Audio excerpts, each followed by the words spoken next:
पैठण तालुक्यातील घरकुल लाभार्थ्यांना शासनाच्या मोफत वाळू योजनेचा लाभ मिळत नसल्याच्या निषेधार्थ आणि वाढत्या अवैध वाळू उत्खननाविरोधात छावा क्रांतीवीर सेना यांच्या वतीने गोदावरी नदीपात्रात जलसमाधी आंदोलन करण्यात आले। प्रशासनाचं करायचं काय? वाळू माफियांना पाठीशी घालणाऱ्या तहसील प्रशासनाचं करायचं काय? बोगस भरारी पथकाचं करायचं डोळे झाकून बसलेल्या जिल्हा अधिकाऱ्याचं करायचं काय? आज झालेलं हिरणपुरीचं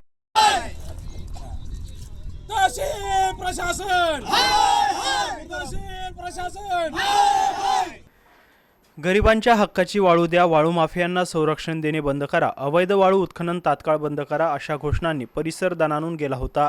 या आंदोलनामध्ये विविध सामाजिक संघटनांचे पदाधिकारी, कार्यकर्ते आणि नागरिक मोठ्या संख्येने सहभागी झाले होते। या आंदोलनात अनिल राऊत, साईनाथ कर्डिले, शिवाजी साबळे, सुभाष नवथर, चंद्रकांत झारगड, रामेश्वर बावणे, भगवान सोरमारे, कृष्णा काळे, गणेश आवटे, गणेश पवार यांच्यासह अनेक कार्यकर्त्यांनी सहभाग नोंदवलाय। दरम्यान कोणताही अनुचित प्रकार घडू नये यासाठी पैठण पोलीस निरीक्षक महादेव गोमारे यांच्या मार्गदर्शनाखाली मोठा पोलीस बंदोबस्त तैनात करण्यात आला होता।